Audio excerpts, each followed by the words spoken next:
Hello and welcome to another in our series of GEW lectures, and today, as you can see, we are talking about, to this side, effective paragraphs.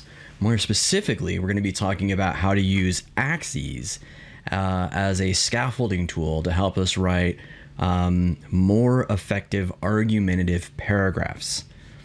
Some of the tips that we're going to talk about may not work for transitional or exposition or narrative or introduction type paragraphs, but I think they're very useful tools when we are writing those argumentative papers, or paragraphs rather, those paragraphs where we as writers are making an assertion. So before I get too far ahead of myself, let's go ahead and just jump right into this. So I think we're all familiar with some of the old familiar rules, right? Those things like a paragraph includes a topic sentence, supporting detail 1, supporting detail 2, supporting detail 3, and of course a conclusion. Every paragraph must have a topic sentence and be at least 4 sentences long. Every paragraph must end in a transitional sentence. The first sentence is always the topic sentence. The paragraph must be more than 2 sentences long. And the thing that your instructors maybe in secondary school, high school didn't tell you is that these aren't really rules. They're guidelines. Some of them are based off of the Jean Schaeffer model paragraph, which we'll take a look at here in a minute. But the fact of the matter is, these were scaffolding devices that your instructors gave to you back in, elementary school or in high school to help you develop a sense of what a paragraph should look like. I think one of the things that's often lacking, though, is a discussion about how the different parts of a paragraph work together. So let's take a look at this Jean Schaeffer paragraph, right? Since it's sort of the basis of many of these ideas or these rules or these scaffolding tools that we're all very familiar with. So the Jean Schaeffer paragraph states that you need to have a topic sentence, some sort of concrete detail, some sort of commentary, and then of course the closing or concluding sentence, which is all great, right? There's a lot of good information there. And here's an example of a Jean Schaeffer paragraph, right? This may not be the best paragraph, spoiler alert, but it is an example of what we can expect when we use the Jean Schaeffer paragraph model. And it reads, global warming is a world problem and needs to be stopped. If it is not stopped, statistics show that the world will be drastically hurt. Therefore, global warming should be man's greatest worry, and this is because the Earth can become negatively and drastically affected worldwide. So global warming is a top priority and cannot be ignored.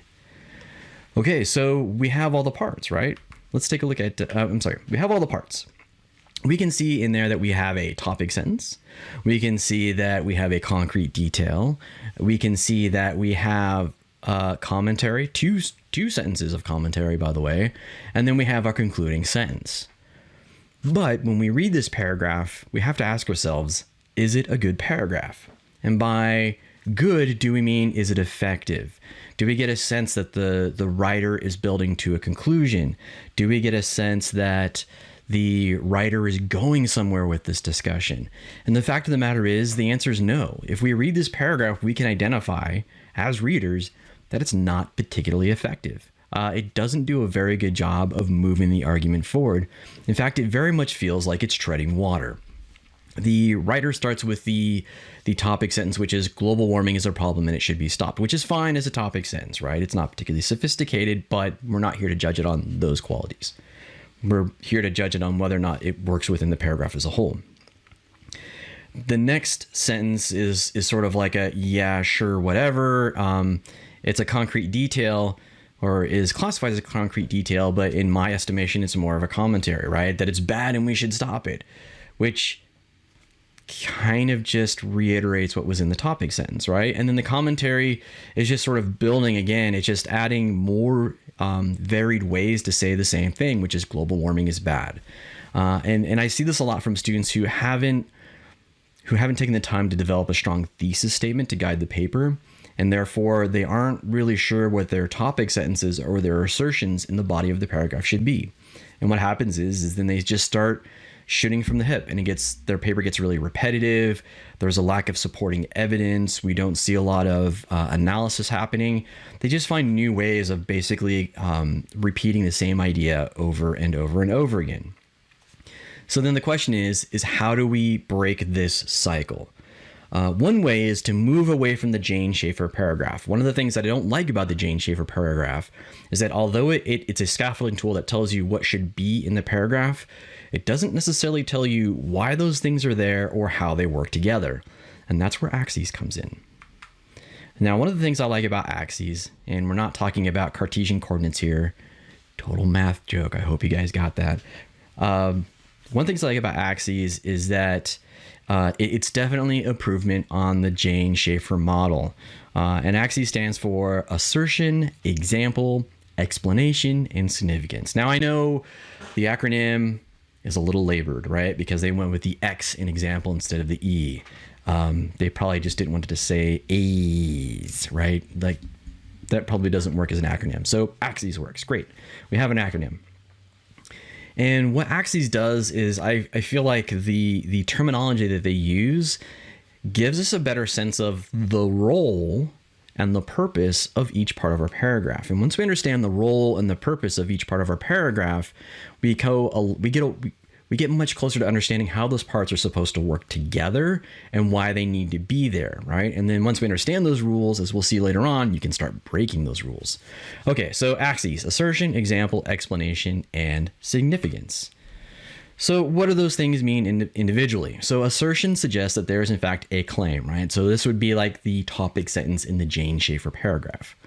And it connects the paragraph to your main thesis by linking the specific point of this particular paragraph back to a central concern or claim, right? It basically says this paragraph relates to the thesis.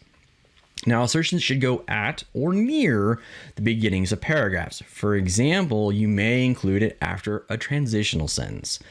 So you're not necessarily tied down to my paragraphs must start with a topic sentence. That's not what we're saying here. What we're saying here is that you should provide your assertion as early on in the paragraph as possible because you're going to be spending the rest of the paragraph proving why that assertion is valid, right? It is a core premise that should support a conclusion that comes at the end of the paragraph, okay? If you bury the lead, so to speak, if you're either using an implied assertion or you put your assertion at the end of the paragraph, which I've seen a number of students do, then what happens is you have a situation called delayed meaning.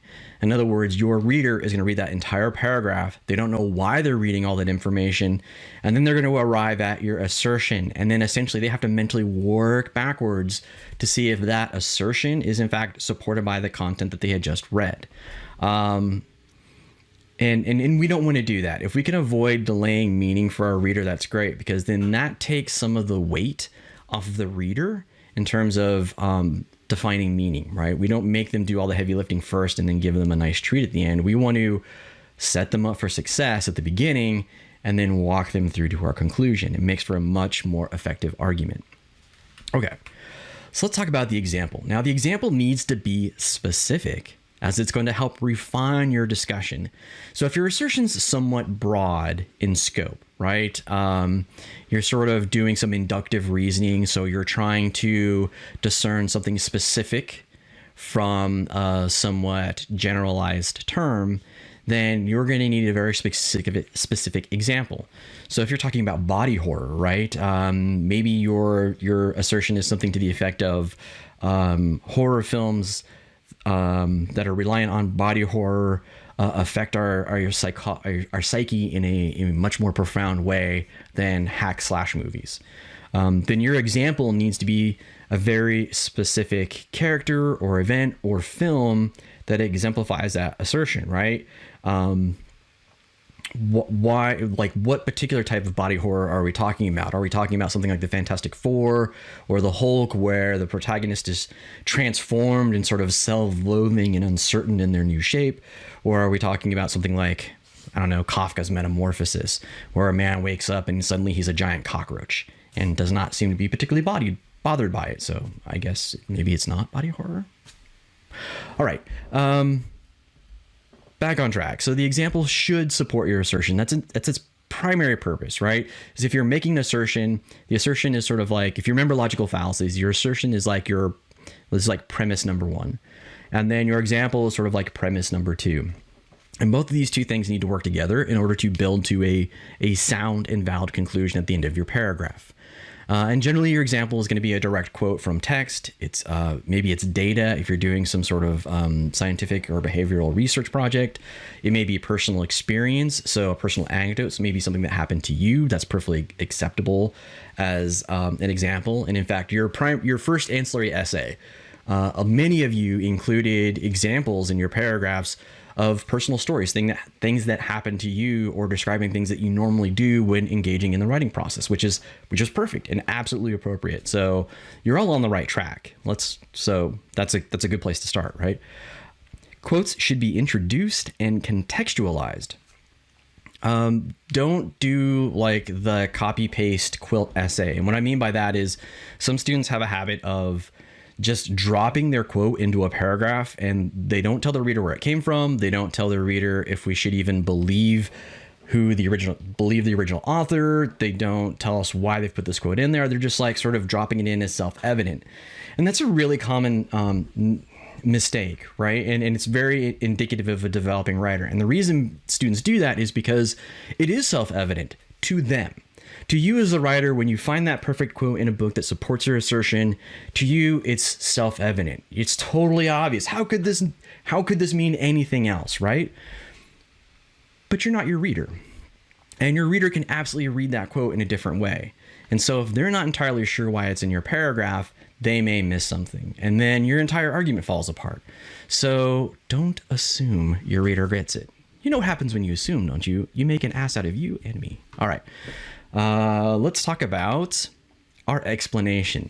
And speaking of don't assume your reader gets it, that's where explanation comes in, right? Your example, your X, if truly explained, creates logical connections. Clarify how and why the evidence relates to your assertion and subsequently to your thesis. Again, we make so many mistakes just assuming that our readers get it. And some of it stems from maybe a little bit of an uncertainty in our own voice. Some of it may stem from, since you're the one doing all the reading and all the research, these things seem obvious and self-evident to you, so it doesn't necessarily occur to you that you need to explain them to somebody else. But the readers, are not in your head. We don't know. As an example, in a textual analysis, an explanation of a quote that pulls out particular words or images or references, etc., from an example and shows how those specific elements support your assertion. And that's sort of a deconstruction format or approach to literary analysis, right? I'm going to take this sentence, I'm going to break it apart into smaller pieces. I'm going to explain how those different pieces function together to produce an effect. Explanations of examples and data outline the writer's reasoning and logically links the evidence to the assertion. So if you're doing something science-based or behavioral studies research-based and you have data, you can't just put the data in there and be like, ta-da, because there's no ta-da moment for your reader. You need to explain how that data directly supports your assertion. I see this in my day job. We do metrics tracking for errors in technical publications. And one of my biggest gripes is no one explains what the data actually means. They're like, hey, we've got 4,000 errors this month. And I'm like, is that good? Is it bad? Is it up? Is it down? And they're just like, no, it's just arbitrarily above or below some sort of threshold that we've arbitrarily decided is important. So in other words, all the data that we've spent time and money collecting is pretty much worthless. So don't be that guy. Explain to your reader why that data is there. And then last but not least, let's talk about the significance. And this is the big takeaway. This is something else that students seem to leave off because, again, it seems self-evident to them as the writer. And significance takes the long view and relates back to the paper's thesis and answers the core so what question about your assertion. Why are you making this claim? How is it important to your primary thesis? And then it provides, and providing significance is crucial to making an argument that has something to say, has a purpose, or is interesting to read. If you leave off that significance, if you're just like, hey, I noticed something. For instance, I noticed that, I don't know, Miles Morales can't unstick from things when he's nervous. Okay, Why is that an important observation? Well, we know it's an important observation because we know that late in the movie, we see him sort of overcome that, right? And we can see that he doesn't have trouble connecting and or sticking and unsticking from surfaces. So we know that he's found some self-confidence and some purpose. So once we explain why that observation is important, it makes more sense to our reader, right? So don't just drop an assertion in there and drop an example in there and be like, that's it, I'm out, I'm done. Tell us why that example is there. Tell us why it is significant. So what are some of the benefits of A.X.E.S over the Jean Schaeffer paragraph? Well, as I've already mentioned, A.X.E.S describes how the different parts of a paragraph work together. It's far less rigid than the Jean Schaeffer paragraph because it isn't quite so prescriptive. It's not trying to tell you where things go. It's not trying to give you a particular order. What it's really saying is your paragraph should have these parts because they function together in a particular way. But if you're writing a narrative paragraph, or if you're writing an expositional paragraph, or something to that effect, in other words, if you're not necessarily not making an argument with your paragraph, you may not need all of these elements. Okay, so because it's not as prescriptive, because it's less rigid, A.X.E.S allows for greater flexibility in individual expression, so long as the paragraph functions as a whole. And it's much easier to transition away from a scaffold paragraph into more original creative forms of expression.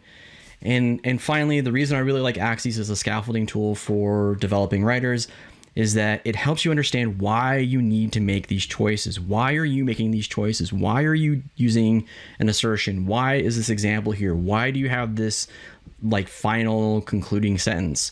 It's not just telling you that you need them, it's telling you why. And I think that's super important.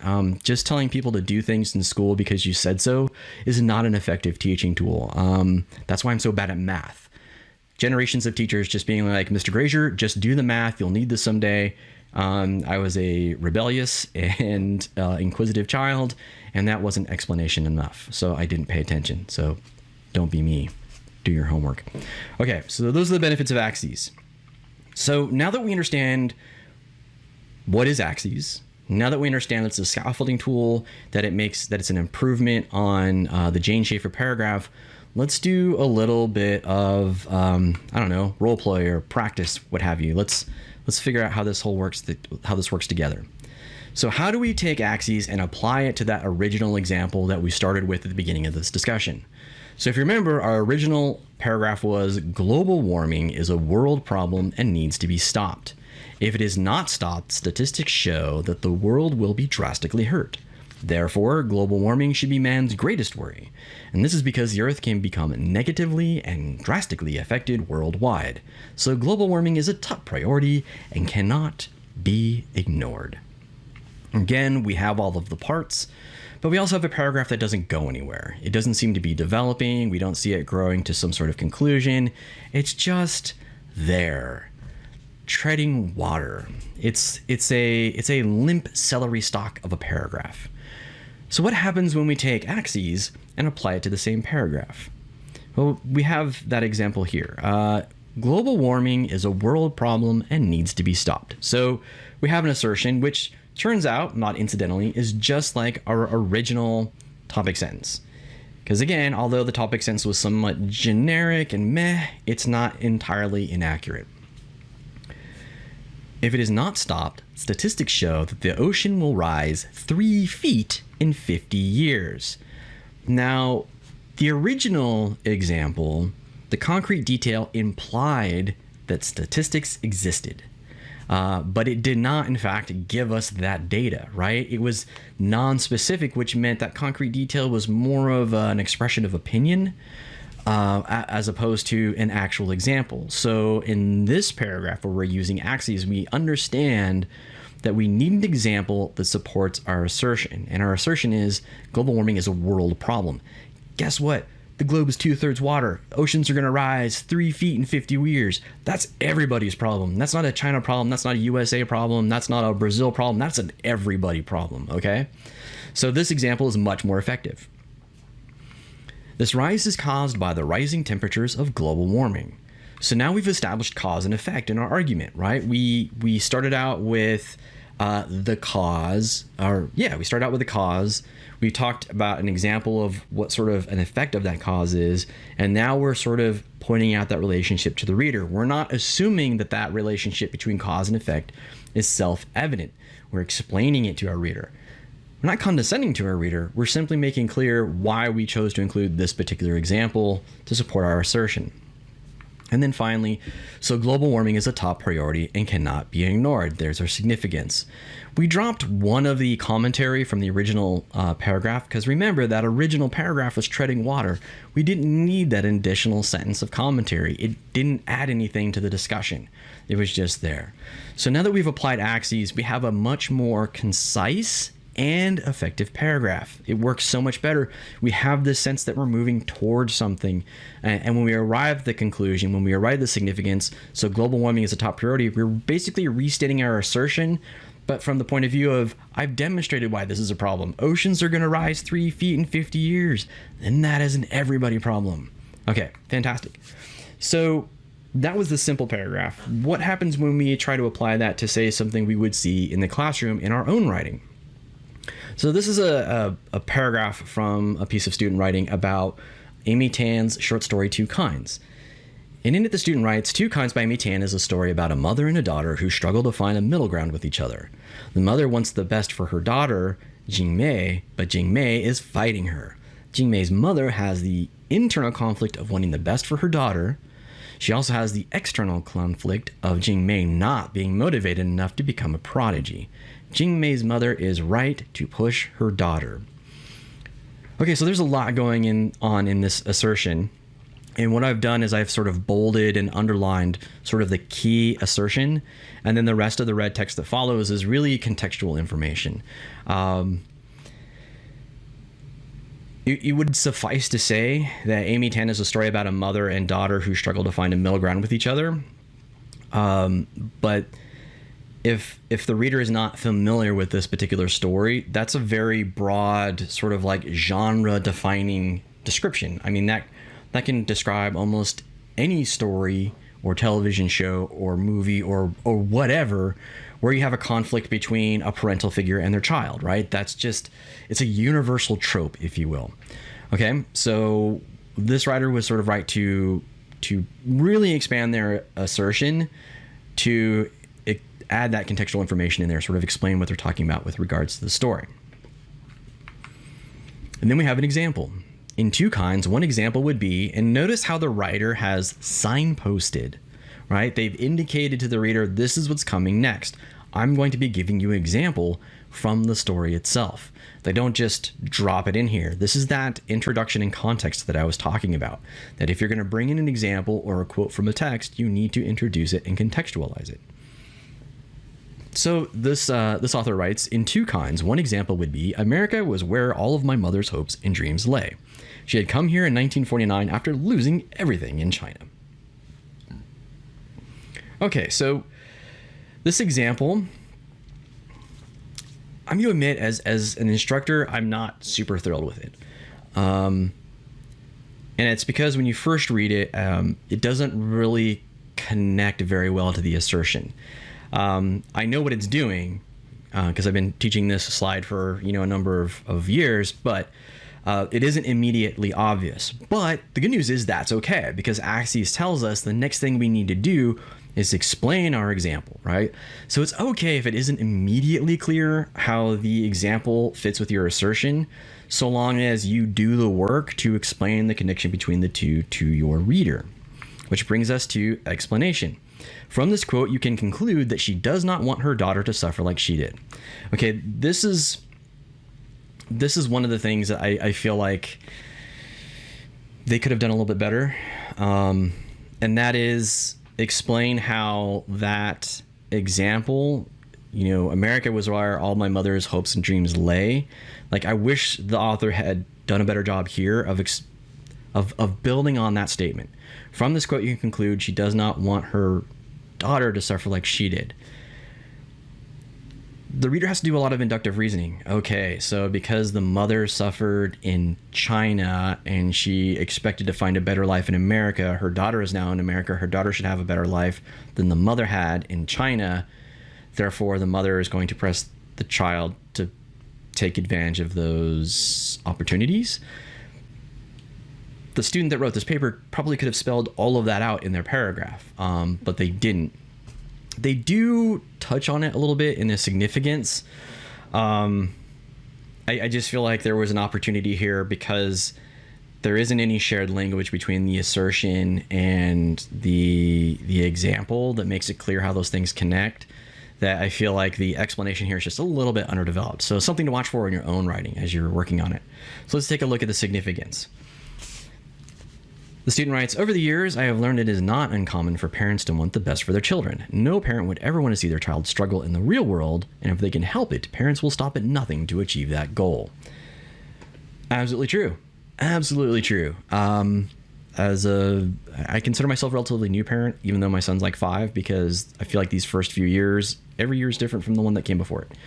So it's like having a new kid every year.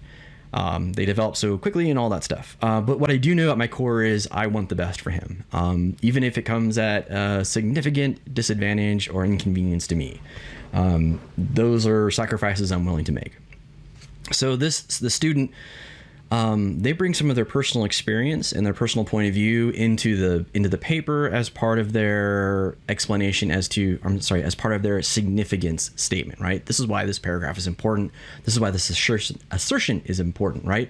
So there's this conflict here where the child sees the parent just sort of being mean without reason. The parent is not being mean without reason. The parent wants the best for the child, and sometimes it means pushing them and getting them out of their comfort zone so they can excel. Maybe better communication between mother and daughter, that would have helped. Like, communication seems to fix a lot of things, right? I'm doing this because I had a terrible life in China and you can do better. Or I think you can do better. I want you to do better, right?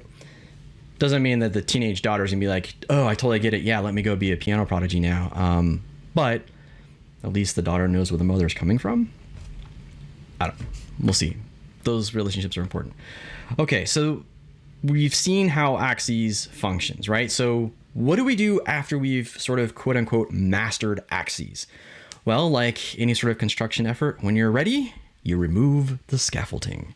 Once you understand how the parts of the paragraph work together, it's time to remove those training wheels, to belabor a metaphor, and get out there and ride under your own power.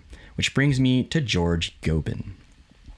So Gopin writes, good prose on the sentence level, on the paragraph level, and most often on the document level as well, tends to demonstrate 3 consistent characteristics.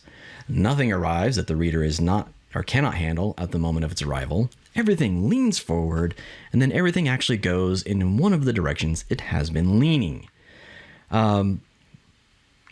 So what does that mean? What does all of that mean? Okay, nothing arrives that the reader cannot handle at the moment's arrival. Prepare your reader. If you're introducing a quote, or if you use a quote without introducing it and contextualizing it, what you've done is you've added something into your paper that arrives and your reader is not ready for it. They don't know why this information is here. They have an assertion. They understand that you're making a claim. They don't understand how this new information relates to that assertion or claim. They don't know where this new information came from. They don't know if it's trustworthy. They don't know if it's part of a rebuttal or if you're introducing a counter argument. It's just there. It's just text, and they're not going to know why it's there until they get to the end of the paragraph. So introduce and contextualize your quotes. Everything leans forward. We saw a really good example of that with our global warming paragraph. Remember? That paragraph did not lean forward. The original example did not lean forward. I kept saying it over and over again. It didn't go anywhere. It treaded water. There was no sense of progression. It didn't build to a conclusion. It just said the same thing over and over and over again, much like I am doing in this lecture. However, when we applied A.X.E.S and we rewrote the paragraph, we had a paragraph that leaned forward. We got a sense of progression. It was leading from assertion to conclusion. We had a beginning, a middle, and an end, and it worked. It was a much more effective paragraph. And then everything goes in the direction it had been leaning. And this is really important. And I think this is why it's so important as a relatively young writer to write more than one draft, because a lot of times as we write, our argument changes. And what happens is we get a paper that starts leaning one direction. We're going to go this way. We're going to go this. We're going to go this way. And then somewhere in the middle, something changes. And all of a sudden we go this way. oh, I was going to go this way. Oh, I went this way. And then your reader's like, what happened? We were going the other way. And then we pulled a 180 and now we're over here. Like before we were arguing for Twitter. Now we're arguing against Twitter. Like when did that happen? Let me go back and read the thesis. Nope. Thesis says we're arguing against Twitter. But in the conclusion, we're like, Twitter's the greatest thing ever. What happened? Right. So if you're going in a direction, keep going in that direction and hopefully arrive at the proper conclusion or a valid conclusion. Don't suddenly double back. And honestly, if you do double back, that's fine. But it does mean you need to go back and reevaluate your thesis statement, reevaluate your introduction, and maybe do something different. Do some revisions in there so that your paper is consistent and moves in one direction. Speaking of paragraphs, what do our paragraphs do when we're not talking about axes? Well, first and foremost, paragraphs make a point and they stick to it. They should relate to a thesis. And then sentences within a paragraph, they link like cars on a train, right? And that's something I wanted to kind of point out about that global warming example. The first example was a series of similar statements. In other words, each statement was just sort of wasn't building on the one that came prior to it. It was just echoing it or repeating it. When we did A.X.E.S, each of those sentences added something new to the discussion, right? So there was a sense of progression, of linking these train cars together so that we moved in a particular direction. Readers can expect the material at the beginning of a sentence to provide a connection back to the previous sentences, and readers can expect the material at the beginning of a sentence to prepare them for new material that follows, which is really important to get that mythical flow that teachers are always talking about, right? Oh, this paper doesn't really flow. What they're really talking about is they don't get a sense of progression, that they don't get a sense that this paper can only go in one direction. When you have a bunch of paragraphs that sort of exist as islands and the content within those islands doesn't really progress in any one direction, each sentence just sort of repeats or reiterates the one that came before it, then the paper doesn't flow. It's stagnant, it's dull, it's flat. It's a series of observations without purpose. Once you start building paragraphs that have that directionality to it, that have an assertion that lead logically into a conclusion, I'm using hand signals you can't see, then we have that sense of flow, right? Then paragraphs can only go in one particular order, because the minute you start mixing them up, take this paragraph and you put it up here, your paper doesn't make any sense anymore, right? Because now we have something where we've brought an idea to the reader and they're not ready for it because they won't get that information for another paragraph, right? Or until another paragraph. So think about that. Like as you're constructing your essay, does it move in one direction? Do these paragraphs only fit together in one particular way? It's a really good sign that you're building a strong argumentative paper and not just collecting a series of observations and collecting them into something that looks like an essay. Here's some additional things to think about as you're writing. Not every paragraph must have a topic sentence. Honestly, things like introductory paragraphs, they'll have a thesis statement at the end, they'll have an opening statement, but really they don't have an assertion, they don't have a topic sentence. Not every paragraph will have a transition sentence. Some paragraphs exist as a transition to get you from one idea to the next.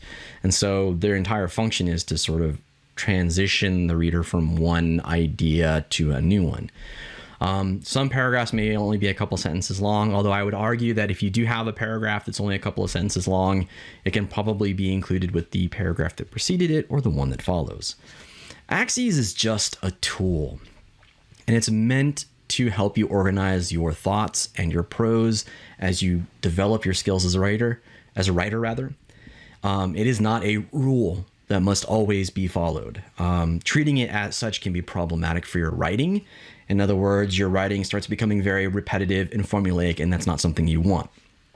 And then finally, not all effective paragraphs will follow the A.X.E.S models. As I said before, A.X.E.S is really great for argumentative paragraphs. It's really great for those paragraphs where you are trying to present evidence to support an assertion or a claim. But you're going to have other things in there, right? You're going to have transitionals, you're going to have introduction, you're going to have a conclusion, you're going to have maybe a transitional paragraph or two, you're going to have some exposition, you may have some personal narrative as appropriate. if you tried to make all of those paragraphs, regardless of their individual purpose, fit the A.X.E.S model, you're going to make for a bad paper, because then every single paragraph sounds exactly the same, even if the specific words are different. They're going to have the same cadence, the same repetitive beats. They're going to all just kind of be like bup, bup, bup, bup, bup, bup. It's going to put you to sleep. It's going to be like just, I don't know, like a lullaby and put your reader to sleep. And you don't want that. You don't want that. It'll be boring to write and it'll be boring to read. Okay, I have one more student example to share with you, and then I think that's going to just about wrap it up. So let's take a look at this one. In this piece of student writing, we have a student that writes this wonderful paragraph in which they state, "We tend to worry less about what we eat, so we spend a quick buck on whatever will keep us satisfied. People nowadays don't have any time to look for perfect ingredients or to cook a healthy meal. The problem with this mentality is that it supports what Barry suggests, that we are, quote, passively dependent on commercial suppliers, and many of us favor food that is quick, cheap, and ready for us to eat. This idea of quick food also suggests to many of us that it will be low priced as well. Barry describes the industrial food economy and how supermarkets and fast food restaurants have, quote, increased scale in order to increase volume in order, probably, to reduce costs. I know this because I work at a Tex-Mex restaurant, and we want the customers to continue coming to buy our food, so we make specials that include more food in a meal for a cheaper price. People come rushing in daily during our lunch hour to buy their big, cheap taco platter so they can quickly feed themselves and continue their work. People buy it because it tastes good, it's economical, quick, and they get full." So the question is, does this follow the A.X.E.S format? Well, of course it does, because it's an example in a lecture about A.X.E.S, like duh. But how does it actually sort of break out into those different parts? Well, we can see the assertion is the first couple of sentences, right? Which talks about, we're often not concerned about the nutritional value of a meal. We're really concerned about price and will it fill us up? And it needs to be fast, right? Because who's got time for anything anymore? And then the problem with that is that if we want it cheap and fast, right, it can't be quality. So we're really dependent upon those with volume buying power to bring the overall average cost of our meals down, which gets into the green text here, the problem with the mentality. So we have an assertion, and then we have two quotes from the author Barry from his op-ed piece about fast food. And then instead of doing sort of a deconstructive analysis of Barry's quotes, what this writer did was they decided to provide a personal anecdote that illustrates Barry's point. So Barry has a very, it's sort of like deductive reasoning, right? Barry has a very specific statement, a very specific hypothesis. And then this student is sort of generalizing that specific hypothesis by connecting it to their personal experience working in a restaurant, which is, hey, people come in, they buy our lunch platter because it's cheap and it's a lot of food and it tastes pretty good. So, you know, who cares if it's full of fat and cholesterol and all carbs and all the things that are going to kill you, you know, tomorrow, apparently. And then the significance is just this quick, simple sentence, right? And it's really sort of elegant in the fact that this is something that'll sort of stick in your brain, right? This really quick, simple sentence of people buy it because it's good, it's economical, quick, and they get full. What else do we need to know from this paragraph, right? If the assertion is we don't care what we eat so long as it's fast and it's cheap and it gets us full, and then the takeaway here is like, I have just proven that people will buy anything so long as it's fast, it's cheap, and it gets them full, right? So what makes this a really effective paragraph, right? Why is this example effective? Well, the writer does a couple of things. They use the term we, which connects between the author and the reader, right? So it brings the reader into the conversation. They have this idea of quick buck, and then they equate that to time. So they create this equation in the reader's mind of less time equals less money, which is very true, right? If you go to a fast food joint like McDonald's, you don't want to pay $17 for burgers and fries, right? If you're like, hey, I want a Big Mac and a medium fry and a Diet Coke, and they go, that'll be $17, you'd be like, are you kidding me? You'd freak out, right? But if we go to Applebee's and ask for a burger and fries and they tell us it's going to be $17, we're like, cool, can I also get a beer with that? Or Diet Coke, depending on your age. The point being is, you know, context matters, right? And fast food, we expect to be cheap. Okay.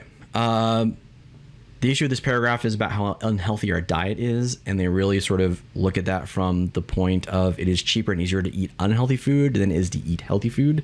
Like, have you ever been to a Trader Joe's or a Whole Foods? There's a reason those things generally aren't in low-income neighborhoods. Ain't nobody gonna spend $17 for a head of lettuce. The writer uses examples, quotes from Barry, and they do a good job of introducing the writer and contextualizing those quotes. So again, the reader is ready for that information when it shows up. And then finally, the writer includes a personal anecdote to support Barry's and by extension, their own assertion, functioning as a response to an interpretation of Barry's point. Okay. That's a lot of information to cover in a relatively short period of time. So what are the key takeaways? What are the things that you really need to remember about A.X.E.S? Well, A.X.E.S stands for assertion, example, explanation, and significance. Remember those because they really tell you about the functional parts of a paragraph and why you need them in there. It's a scaffolding tool to learn how to develop more effective argumentative paragraphs. Not every paragraph in your essay will necessarily follow the A.X.E.S model. Some, like the introduction, may follow a narrative format, which is perfectly fine. Once you're comfortable with A.X.E.S model paragraphs, you really should try exploring other paragraph structures to give your writing some more variety. And then finally, think about audience and purpose. What will your audience learn from this paragraph? What purpose does it serve within the context of your entire essay? Audience and purpose are super important. I think it's something that we sometimes neglect. If you start really thinking about the purpose of why you're putting paragraphs in your particular essay, you might start moving away from the pitfall of just putting in paragraphs because you had an observation and you want to build on that observation and because you need a page count. If you start thinking about what that paragraph is supposed to be doing, I think you'll see that you'll start including more effective introductions and conclusions.